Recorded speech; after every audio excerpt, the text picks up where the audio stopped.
الحمد لله رب العالمين والصلاة والسلام على قائد الجر المحجلين سيدنا وحبيبنا محمد وعلى آله وصحبه أجمعين أما بعد السلام عليكم ورحمة الله وبركاته.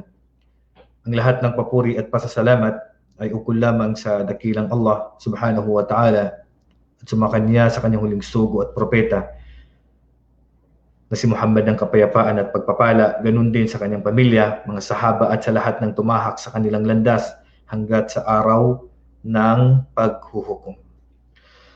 Ngayon mga kapatid ay naisipan ko na bigyan ng tafsir o kahulugan ng aya o suratul Qadr. At ang napili ko na isa sa mga tafsir na kukunin natin ay mula sa tafsir ni Imam Al-Qurtubi rahimahullah. So inshallah paki-share nyo lang po ang video na to para magkaroon po tayo ng gantimpala at magkaroon din po ng malawak na kaalaman ang mga kapatid natin kaugnay po sa tafsir, kahulugan po ng suratul Qadr. So pwede nyo pong buksan ang inyong Quran sa Suratul Al-Qadr. Okay, so sisimulan natin. Papakita ko muna sa inyong screen, yung aya. Tingnan ko nga kung makikita ba sa inyo na mabuti dyan. Narito po ang aya, nabibigyan natin ng kahulugan. Saan na ba yun? Yan. Basahin muna natin, sabi ng Allah subhanahu wa ta'ala, أعوذ بالله من الشيطان الرجيم بسم الله الرحمن الرحيم. So itong sura na ito mga kapatid ay ito po yung pag-uusapan natin kasi napapanahon po siya. Nasa huling 10 araw na po tayo ng Ramadan. So ito po yung Laylatul Qadr.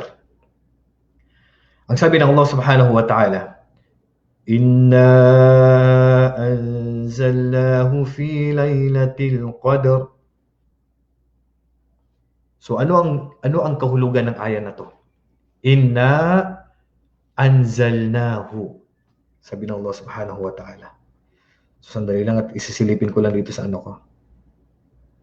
Sa aking page kung makikita ba na mabuti.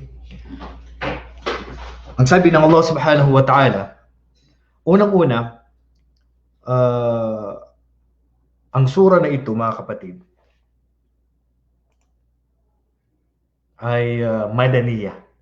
Ang sura na ito ay Madaniya. Ika nga, ibinaba ang sura na ito pagkatapos na ang propeta sallallahu alaihi wasallam ay lumikas mula Makkah patungong Madina. Kaya lahat ng sura, lahat ng aya na ibinaba pagkatapos na lumikas ng propeta Muhammad sallallahu alaihi wasallam mula Makkah, ang tawag diyan ay Madaniya.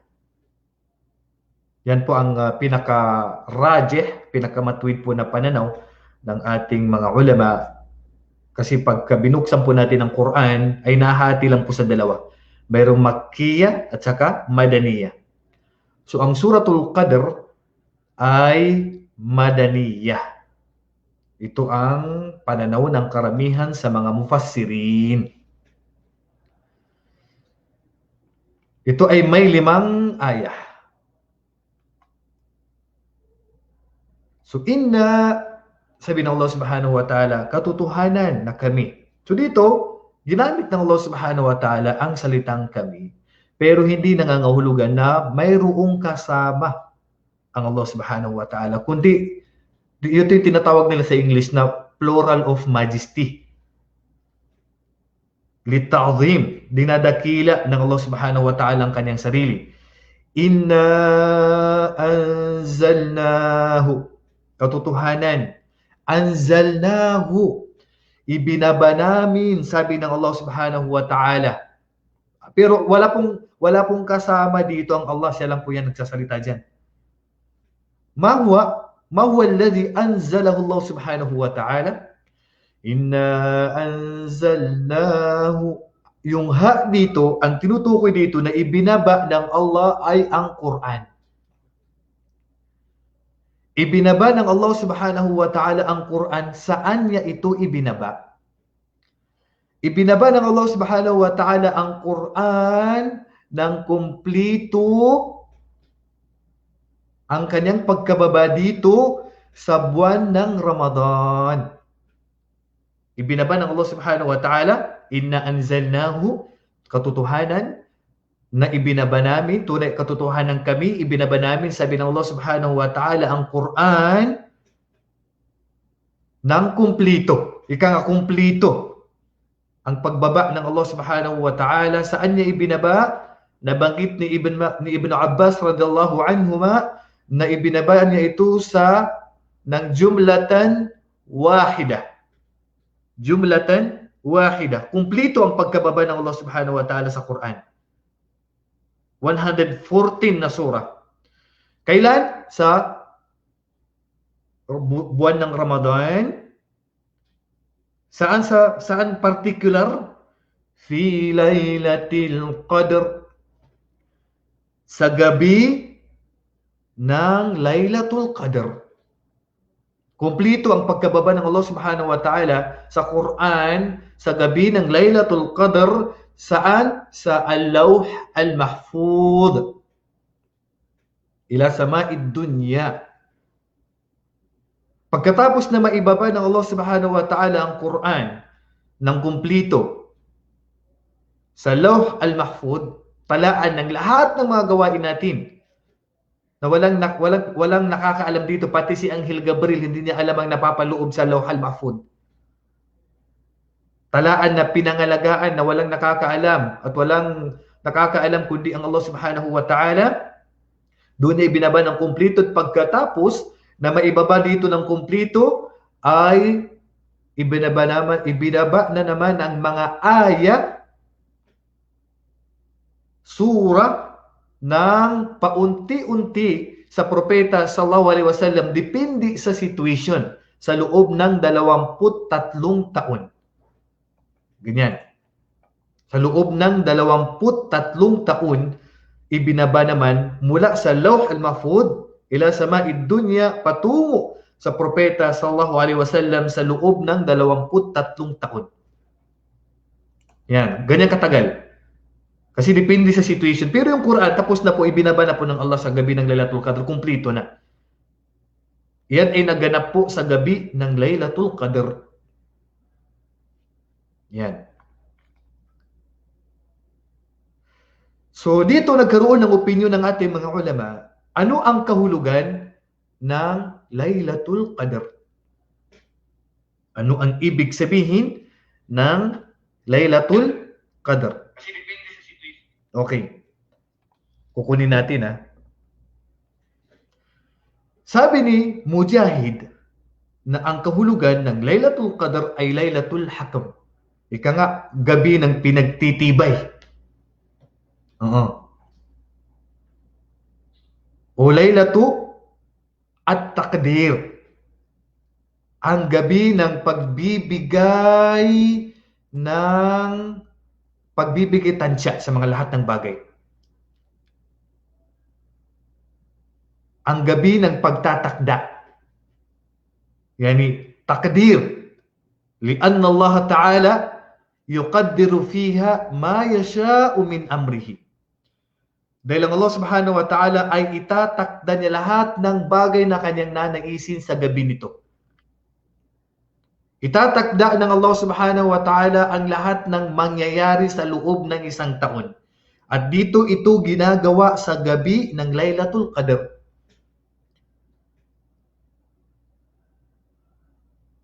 At ayon sa tafsir ni Imam Al-Qurtubi, ay ipagkakatiwala ng Allah subhanahu wa ta'ala ang pagsusulat sa ating mga takda sa 4 na anghel. Ito ay nasa tafsir. Tayo ay nagpapalawak lang tayo ng kaalaman pagdating po sa tafsir. Itatagda ng Allah subhanahu wa ta'ala at uutusan niya dito yung 4 na anghel na sina Israfil, si Mikail, si Azrail, at saka si Jibril alayhimussalam. So yan ay nasa tafsir ni Imam Al-Qurtubi. At si Ibnu Abbas radhiyallahu anhuma, sabi niya na sa gabi na ito kaya tinawag na Laylatul Qadr, gabi ng pagtatakda. Ika nga tatapusin na. Itatakda na ng Allah subhanahu wa ta'ala. Yuktabu min ummil kitabi ma yakunu fi sanati min rizqin wa matarin wa hayatin wa mautin hatta al-hajj. Sinabi ni Ibn Abbas radhiyallahu anhuma na sa gabi na ito na isusulat sa ating talaan sa Lawhil Mahfuz ang lahat ng itatakda na sa atin sa buong taon. Kung ilan ang magiging biyaya mo, ilan ang magiging ulan sa loob ng isang taon, sino ang mga mabubuhay at ipapanganak sa taon na yan, sino ang kukunin na ng Allah sa taon na yan, pati ang magsasagawa ng Hajj ay isusulat na rin po sa gabi nito. Lahat po isusulat na sa gabi nito. Pati yung pagsasagawa ng Hajj. Sabi ni Ibn Abbas, وقال إكرمة يكتب حاج بيت الله تعالى في ليلة القدر بأسمائهم وأسماء آبائهم ما يغادر منهم أحد ولا يزاد فيهم. Sabi ni Ikrimah, pati ang magsasagawa ng Hajj ay isusulat na ang kanilang mga pangalan sa gabi ng itinakda na ito. Kaya idua mo na sa Allah, Ya Allah, ipagkaloob niyo po sa amin na makapagsagawa po ng Hajj. Pati ang mga ninuno mo, isusulat na rin ang pangalan nila kung sila ay makapagsasagawa ng Hajj. Sa gabi nito. Sa gabi ng Laylatul Qadr, isusulat na lahat. Ilan ang kakainin mo? Mabubuhay ka pa ba sa susunod na taon? Ilan makakapag-asawa ka ba? Magkakaroon ka ba ng anak? Kasama ka ba sa makakaabot pa sa susunod na Ramadan? Ipapanganak ba yung nagbubuntis? Magbubuntis ba si misis mo? Manganganak? Lahat yan isusulat lahat. Pati yung pag-Hajj, subhanallah, yung mga hindi pa po nakapag-Hajj, magdua na po kayo. Ngayong gabi ng Laylatul Qadr. Nabanggit ni Ibn Abbas at ni Ikrimah na pati sa gabi nito isusulat ang mga magsasagawa ng Hajj. Kung hindi ka pa nakapag-asawa, ipanalangin mo na sa gabi nito. Lahat kasi itatakda na sa gabi nito. Yan ang ilan sa pakahulugan ng ating mga ulama sa kahulugan ng Laylatul Qadr ay gabi ng pagtatakda. Itatakda na lahat. Ayon naman sa ibang mga ulama na mga mufassirun, ang kahulugan ng Laylatul Qadr ay liqadariha wa syarafiha. Dahil sa ang gabi na ito ay gabi ng pinagpala. Gabi na dakilang gabi. Ay syarafun wa manzila. Isang pinagpalang gabi. Bakit narito ang pinakamalaking gantimpala na naghihintay sa atin? Kaya ito tinawag na Laylatul Qadr kasi napakadakila ng gabi na ito. Ito ang pangalawang kahulugan niya. Sabi ng ating mga ulama. Lahu qadr, lahu syaraf, lahu manzila. Yani hadhihi layla laha syarafun wa laha manzilatun wa laha qadrun. Ang gabi na ito ay napakadakila. Dahil bakit? Dito ibinaba ng Allah ang Quran ng kumplito sa Lawhil Mahfuz.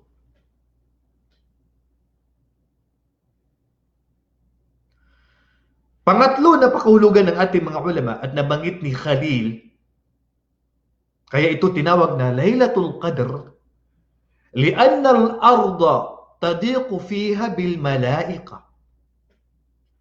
Dahil sa gabi na yan ay sisikip ang mundo. Sisikip ang mundo sa dami ng mga anghel na magsisibabaan mula sa kalangitan. Kaya naman, isa sa binigay ng ating mga ulama na tafsir, na kaya naman nabanggit sa hadith ni Imam Muslim na isa sa palatandaan na ang gabi na yan ay Laylatul Qadr, ay sisikat ang araw na walang init at pwede mo siyang tingnan at madaling tingnan ng sikat ng araw. Walang init ang kanyang sikat. Bakit? Kasi punong-puno ng mga anghel ang kalupaan.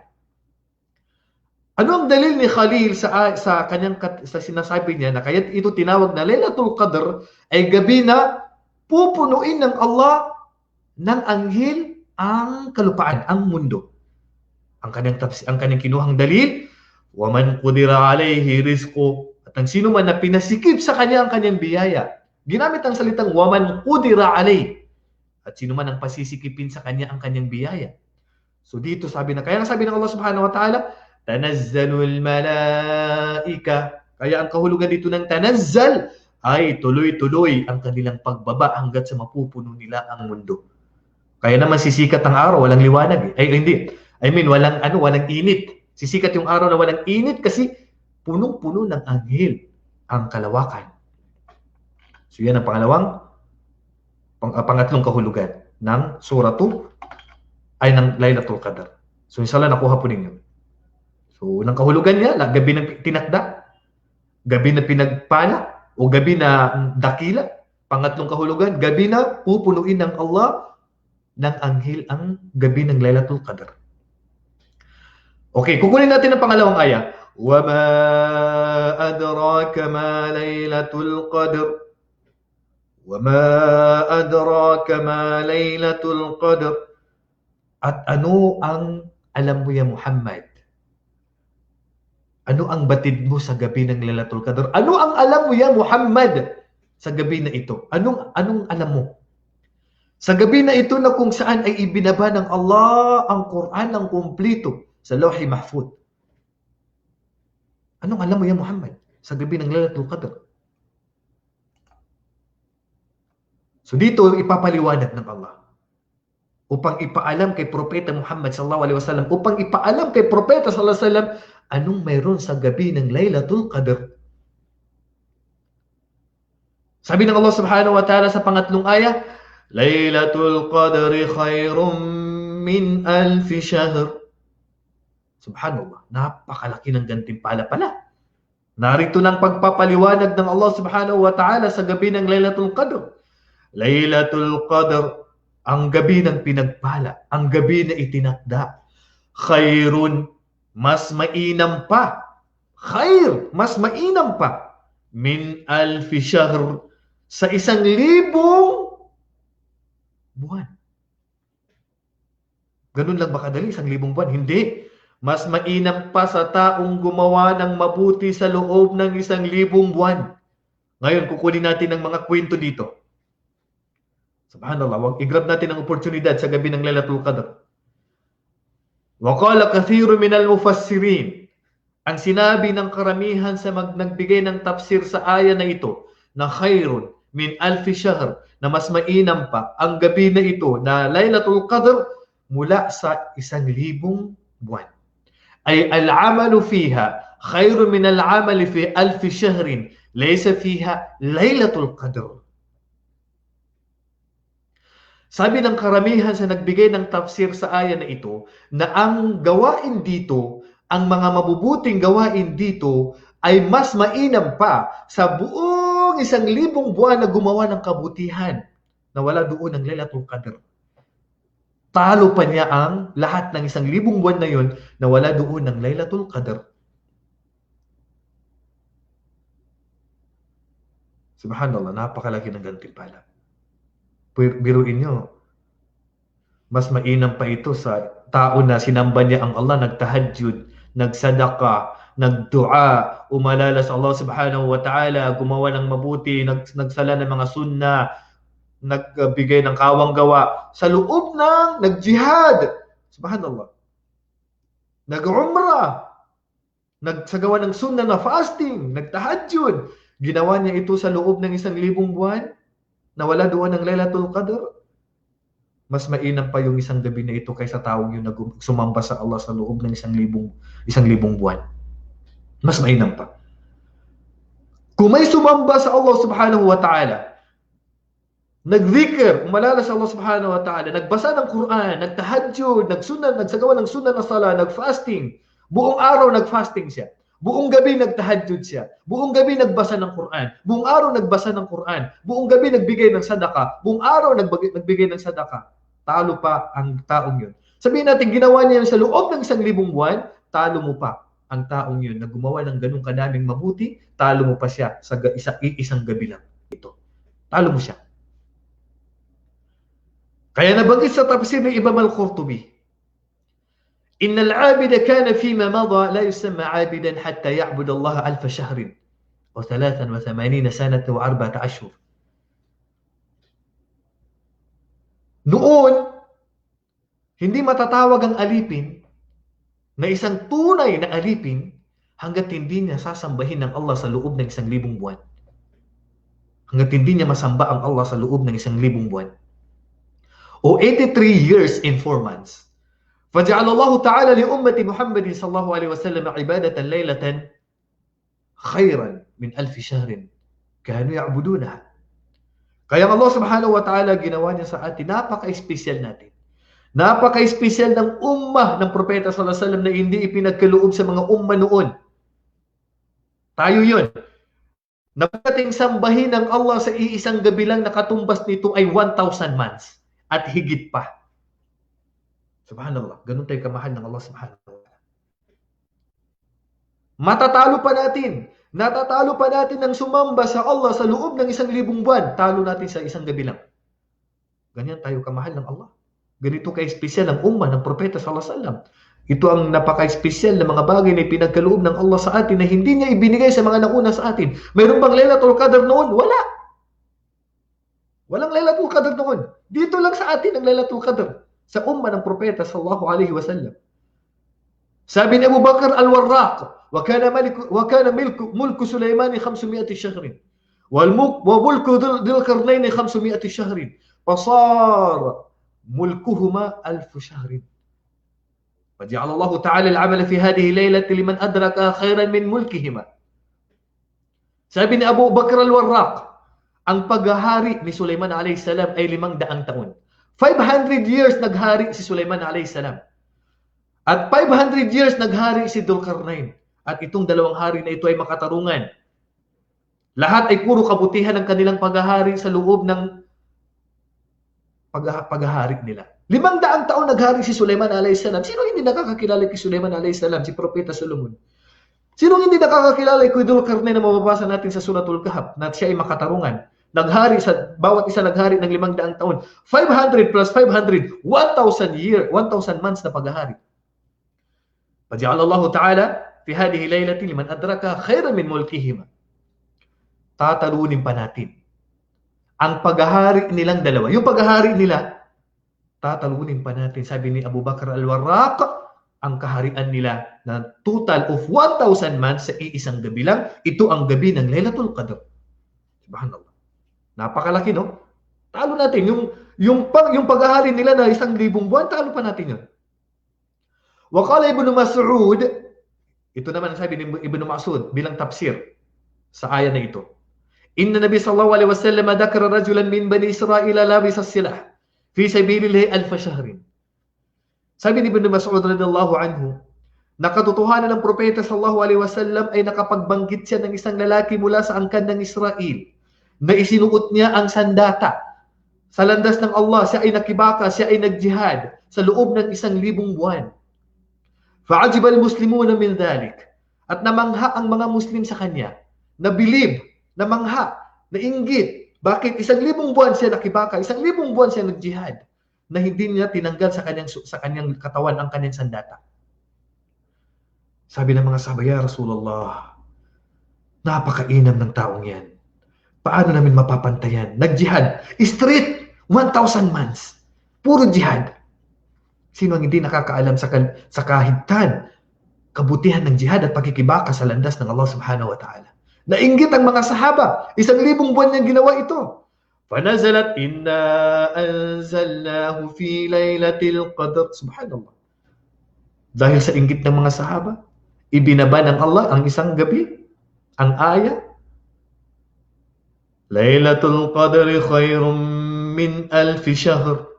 Ibinaba ng Allah yung gabi na ito. Matatalo pa yung taong yun sa iisang gabi lang. Ha? Iisang gabi lang, matatalo pa natin yung tao na yun na nagjihad sa loob ng 1,000 buwan. Kaya natanggal ang lungkot ng mga sahaba nung ibinaba ang ayan na ito. Kasi hindi lang nila mapapantayan, matatalo pa nila. Bakit? Khairun min 1000 shahr Mas mainam pa sa gumawa ng mabuti ng jihad sa loob ng 1,000 buwan. Ganun din ang naikwento. Naikwento rin ito ni Ibn Abbas. Nabanggit naman ni Wahb bin Munabbih bilang dahilan sa pagbaba ng aya na ito. Inna dhalika ar-rajul kana musliman wa inna ummuhu ja'alathu nadaran lillah. Nabanggit ni Wahb bin Munabbih na may isang lalaki na isang Muslim na ang kanyang ina ay namanata sa Allah subhanahu wa ta'ala. Namanata siya sa Allah subhanahu wa ta'ala. Wa kana min qaryati qaumin ya'buduna al-asnam. Wa kana sakanun qariban minhum. Mayroong mga tao sa isang lugar, sa isang baryo, sa isang probinsya na sinasamba nila ang mga rebulto. Wa kana sakan qariban minhum. O sila, yung kanilang tirahan, yung nanay na ito, ang kanyang tirahan ay malapit doon sa lugar na yun na sumasamba sa mga rebulto. At namanata siya sa Allah subhanahu wa ta'ala na ang anak niya na ito ay iaalay niya, ika nga ay makikibaka sa landas ng Allah. فَجَعَلَ يَغْزُوهُمْ وَحْدَهُ وَيَقْتُلْ وَيُسَبِّي وَيُجَاهِدْ. Subhanallah. Ang ginawa ng lalaking ito ay nakibaka siya sa landas ng Allah sa loob ng 1,000 buwan. Binigyan siya waqad u'tiya quwwatan fil batsh. Wala yuji'u hadidun wala ghayruhu. Napakagaling sa labanan. Mag-isa lang niya. Kinakaya niya ang mga bakal, mga espada, mga sandata na tumatama sa kanya. At ang pangalan ng lalaki na ito, nabanggit sa tafsir ni Imam Al-Qurtubi, na ang pangalan niya ay si Shamsun. Nakibaka siya sa landas ng Allah 1,000 months. Hindi niya tinanggal ang espada sa katawan niya. Kinainggitan siya ng mga sahaba. Ang pangalan niya ay si Shamsun. Pero ibinaba ng Allah yung suratul Qadr, Laylatul Qadr khairum min alfi shahr. Huwag kayong mag-alala ya Muhammad. Huwag mag-alala ang mga sahaba mo dahil mayroong gabi na matatalo pa nila ang lalaki na yan na nakibaka, nagjihad sa loob ng 1,000 buwan. Talo pa nila yan sa isang gabi lang.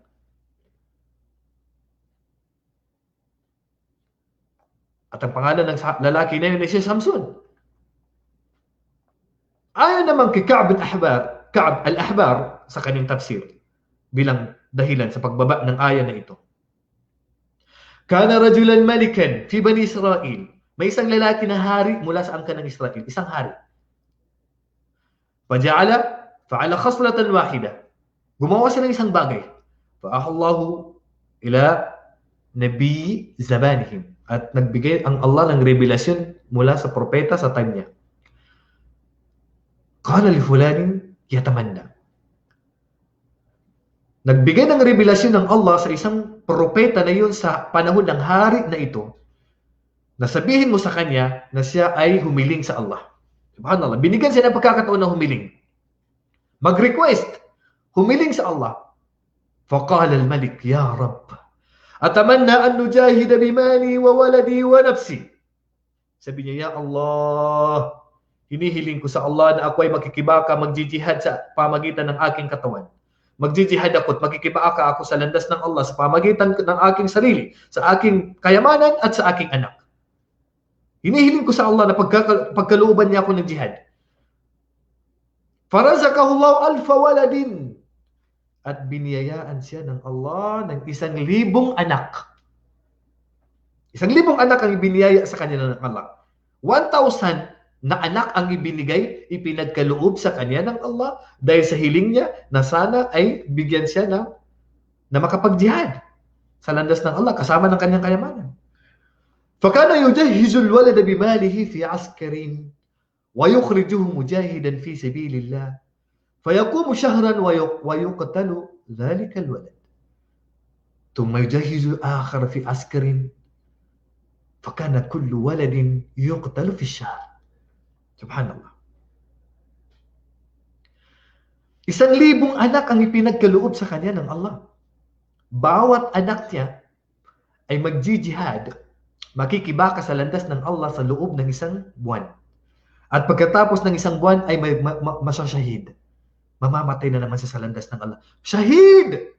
Shahid, kapatid! Ang taas ng antas ng shahid.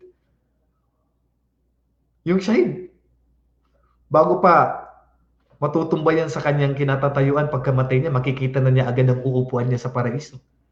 Bibiyayaan siya ng Allah ng 72,000 na babaeng 70,000 na babaeng hurun ain. At mamamagitan siya ng 70 mula sa kanyang kamag-anak. Subhanallah. Shahid, hindi ko na i-detalye yung shahid. Napakalaking gantimpala ng shahid. Pero ang bawat isang anak niya, 1 buwan, mamamatay na agad. Shahid. Hanggat sa 1,000 buwan. Walang ginawa ang anak niya, puro jihad. Sinong hindi makakakamit ng napakalaking gantimpala kung ikaw ay mayroong anak na ganito kadami? Lahat ay namatay sa landas ng Allah. Masapaat ka nila. Ilan na magsasapaat sa iyo? 1,000 anak. At isa sa mga makapagsasapaat, makakapamamagitan sa atin ay ang anak natin na nasyahid. 1,000 anak ang namatay sa kanya. Sa dami ng namatay na anak ng syahid, subhanallah. Talagang ipagkakaloob sa kanya ng Allah ang paraiso.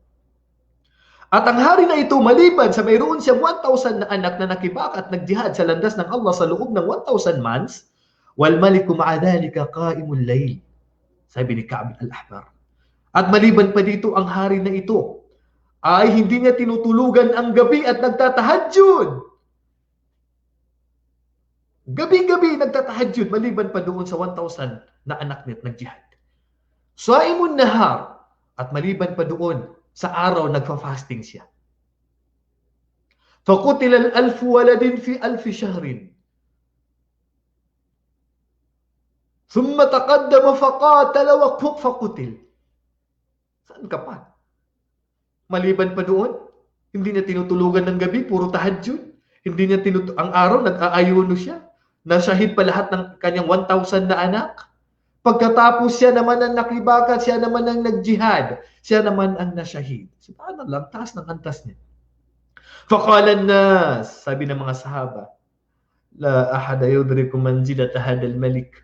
Ya Rasulullah, hindi na kayang pantayan ang narating ng hari na ito. Paano pa namin mapapantayan, ya Rasulullah? Paano pa namin makakamit ang ganyang kalaking gantimpala na nagawa ng hari na yan, ya Rasulullah? Subhanallah. Huwag kayong malungkot. Narito, ibinaba ng Allah yung ayat. فَأَنزَلَ ta'ala laylatal qadri khayrun min alfi shahr. Ibinaba ng Allah yung aya na laylatul qadri khayrun min alfi shahr. So ibinaba ng Allah subhanahu wa ta'ala ang aya na ito na huwag kayong malungkot dahil ang nakita nyo na yan na kinaiinggitan nyo ay mas mainam pa ang isang gabi na yan kaysa nagawa niya. Subhanallah mga kapatid, mas mainam pa yung gabi. La ilaha illallah. Pasalamat tayo sa Allah subhanahu wa ta'ala. Biruin nyo, napakalaki na nagawa ng hari na yun pero talo pa siya sa isang gabi lang na ito. Nabanggit naman ni Ali wa Urwa, ذكر النبي صلى الله عليه وسلم 4 من بني إسرائيل. Nakapagkwento ang propeta sallallahu alaihi wasallam ng 4 na lalaki mula sa angkan ng Israel. Abadullah 80 sanatin lam ya'suhu tarfat 'ainin. Sinamba nila ang Allah sa loob ng 80 years, yung 4 na ito. Abadullah 80 sanatin lam ya'su Allah tarfat 'ainin. Sinamba nila ang Allah sa loob ng 80 years ni kisap mata, ni katiting. Hindi sila nagkasala. Hindi sila nakagawa ng kasalanan kahit nakatiting.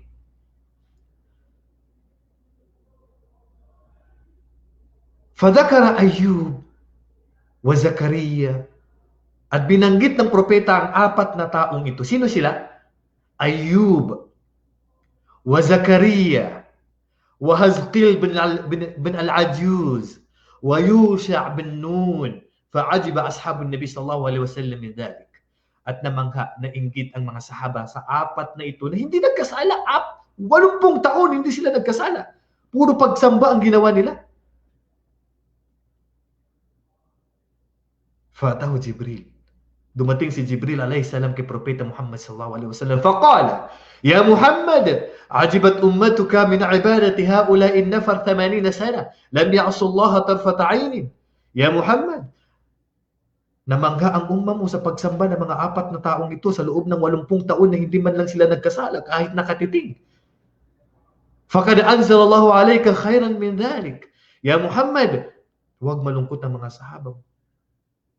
Dahil nagbaba ang Allah ng aya ng isang gawain na mas mainam pa sa kinaiinggitan nila na yan.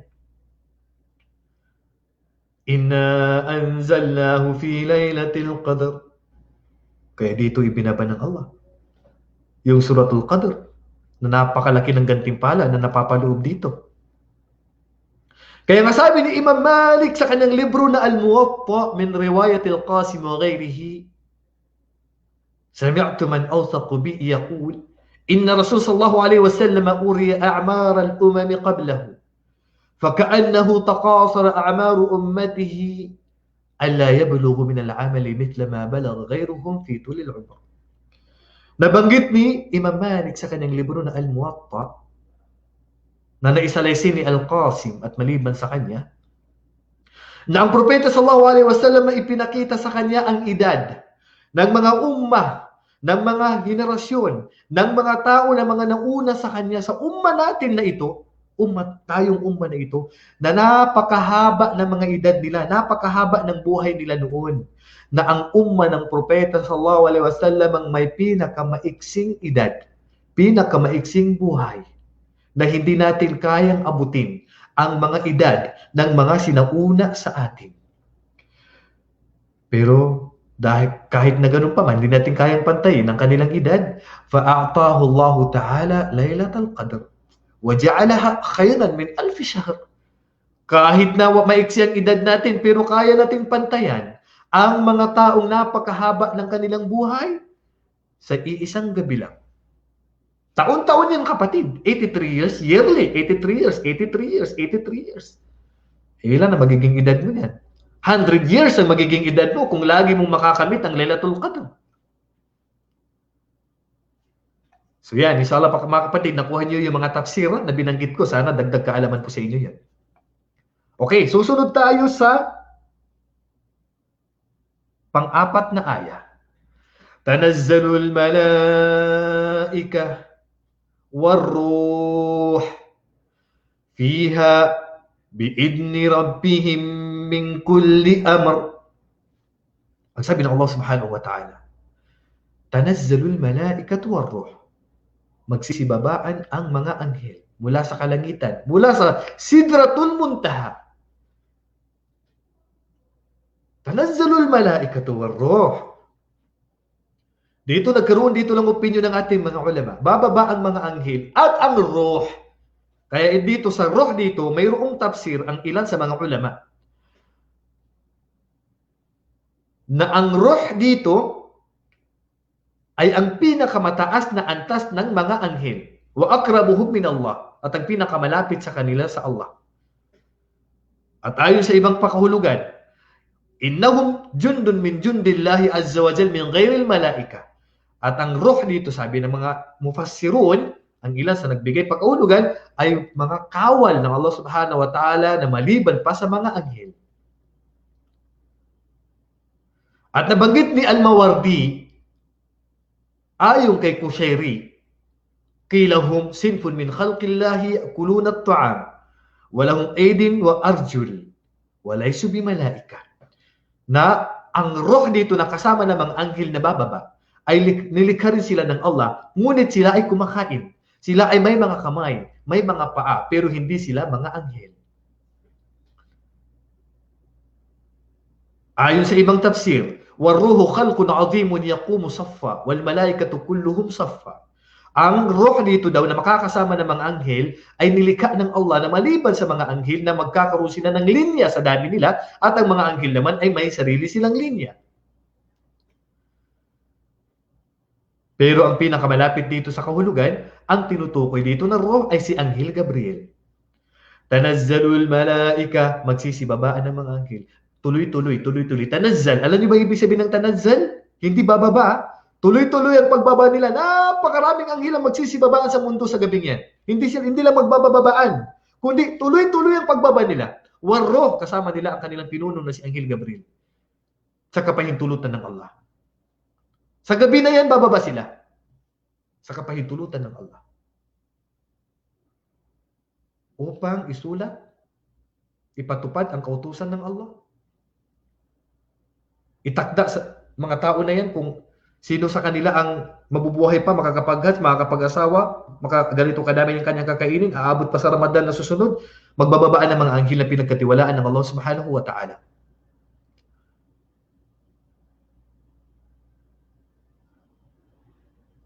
وقال ابن عباس رضي الله عنهما كقوله تعالى يحفظونه من أمر الله أي بأمر الله. Ipapatupad nila ang kautusan ng Allah subhanahu wa ta'ala. Kaya sa dami ng mga anghel sa gabi na yan, ang gagawin nila, bakit sila magbababaan upang ipatupad ang kautusan ng Allah? Babatiin nila lahat ng Muslim sa gabi na yan. Babatiin nila. فَيُسَلِّمُونَ عَلَى كُلِّ امْرِئٍ مُسْلِمٍ. Sino yun? يُسَلُّونَ وَيُسَلِّمُونَ عَلَى كُلِّ عَبْدٍ قَائِمٍ قَاعِدٍ يَذْكُرُ اللَّهَ تَعَالَى. Ayon sa hadis ni Anas bin Malik radhiyallahu anhu. Nababatiin. Pero pag nakuha mo ang pagbati ng mga propeta, sigurado na tayo paraiso insyaAllah. Sa kapahintulutan ng Allah. Ipapanalangin tayo ng mga anghel ng kapatawaran at babatiin nila tayo ala kulli abdin, lahat ng alipin qaimin, nagtahajjud sa gabi na yan. Hindi natulog, nagtahajjud, nagtarawih, nagtahajjud, babae man o lalaki, o kaya may regla at hindi makapagtahajjud at nagbasa ng Quran, nagdua, nagumalala sa Allah, pati ikaw. Babatiin ka ng mga anghel at ihihingi ka ng kapatawaran at kahit na umaalala lang sa Allah, lahat ng mga tao na yun ay babatiin ng mga anghel sa gabi na yan. Yan ang kanilang gagawin sa pagbaba nila sa mundo. Kaya naman sa dami nila, matatakpan nila ang kalawakan, matatakpan nila ang araw, matatakpan nila ang fajar, at mananatili sila sa gabi na yan. Kaya sa dami nila, walang demonyo na lalabas sa gabi na yan na nasasaktan ng tao. Sa gabi na yan. Walang lalabas na demonyo. Paano pa lalabas yung demonyo? Wala silang lugar. Punong-puno ng anghel ang mundo. Kaya nga tinawag ng Allah subhanahu wa ta'ala sa panghuling tafsir ng aya na ito, sa panglimang tafsir niya, Salamun hiya hatta matla'il fajr. Salam. Kapayapaan. Katiwasayan. Kaya walang kasamaan sa lugar, sa oras na yan. Walang demonyo na lalabas sa gabi na yan. Sabi ni Nafi' wa ghayruhu, Laylatul Qadri salamatun wa khairun kulluha la syarra fiha. Ang gabi na yan ay puro kapayapaan, puro kabutihan. Walang napapaloob dito na masama. Hatta matla'il fajr ay ila tulu'il fajr, hanggat sa sisikat na ang fajr. وقال الضحاك لا يقدر الله تعالى في تلك الليلة إلا السلامة في سائر الليالي يقضي بالبلاية والسلامة. Hindi magtatakda ang Allah maliban sa gabi na yan. Ang gabi na yan ay punong-puno ng kapayapaan, punong-puno ng katiwasayan. At sabi ng ibang mufassirun, hiya salam, dhatu salamatin min an yu'athira fiha shaytanun min mu'minin wa mu'minan. Gabi na ito ay hindi makakapinsala, hindi makakabulong ng kasamaan ng demonyo mula sa mga kababaihan na mananampalataya at sa mga kalaki na mananampalataya. Walang demonyo sa gabi na yan.